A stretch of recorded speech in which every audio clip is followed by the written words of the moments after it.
High everyone, আসসালামু আলাইকুম। Welcome back to my channel Lima's recipe. আজ আমি আপনাদেরকে দেখাবো শুকনো বরই দিয়ে কিভাবে আচার তৈরি করা যায়। এই জন্য বরইগুলোকে পানির ভিতরে একটু ধুয়ে নেব।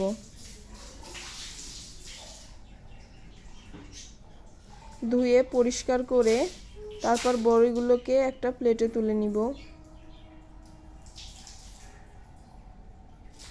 তো ধুয়ে পরিষ্কার করার পরে বড়ইগুলো আমার প্লেটে তুলে নেওয়া হয়ে গেছে। এবার এই বড়ইগুলোকে একটা পাতলা সুতি কাপড় দিয়ে মুছে নেব।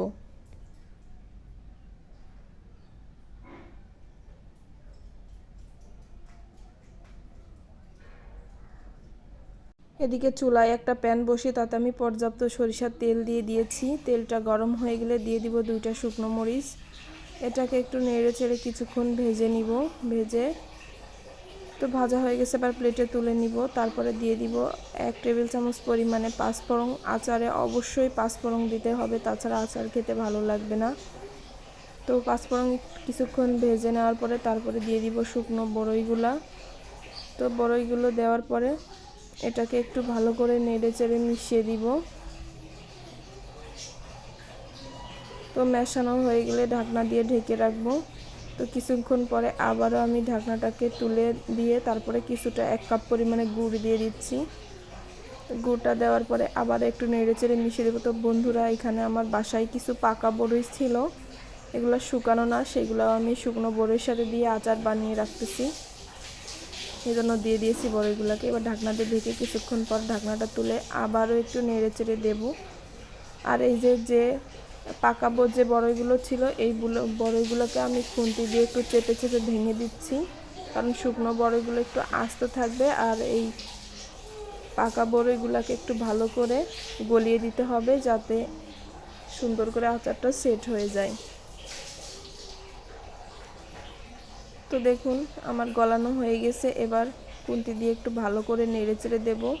আর পাকা বড়ইয়ের আচার, শুকনো বড়ইয়ের আচার গুড় দিয়ে তৈরি করলেই বেশি টেস্টি হয়। আপনাদের হাতের কাছে গুড় না থাকলে আপনারা এটা চিনিও ব্যবহার করতে পারেন। তো এরপরে কিছুক্ষণ এইভাবে নাড়াচাড়া করার পরে এর ভিতরে দিয়ে দিব আমি 3 টেবিল চামচ পরিমাণে হোয়াইট ভিনেগার। তো দেখুন আমার 3 টেবিল চামচ পরিমাণে হোয়াইট ভিনেগার দেওয়া হয়ে গেছে। এবার এটাকে নেড়ে চেড়ে একটু মিশিয়ে দিব। ভিনেগার দিলে আচারটা অনেক দিন পর্যন্ত ভালো থাকে। তো আপনারা পাকা বড়ইয়ের ভিতরে হলুদ দিতে হয় না, হলুদ দিলে একটা ভালো কালার আসে, কিন্তু আমি আজকে এই বড়ইয়ে হলুদ দিব না। এজন্য দিয়ে দিলাম শুকনো মরিচের গুঁড়া 1 চামচ আর স্বাদ মতো কিছুটা লবণ।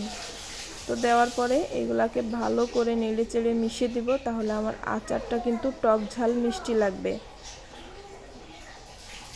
তো এই জন্য আমি দিয়ে দিলাম। আপনারা চাইলে মরিচের গুঁড়াটা স্কিপও করতে পারেন।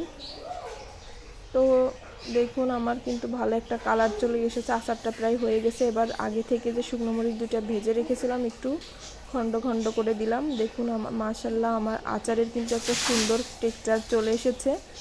এ পর্যায়ে আমি আচারটাকে চুলা থেকে নামিয়ে একটা প্লেটে তুলে আপনাদেরকে দেখিয়ে দিচ্ছি। তো ফ্রেন্ডস, আমার ভিডিওটি ভালো লাগলে অবশ্যই লাইক শেয়ার করে আমার পাশে থাকবেন।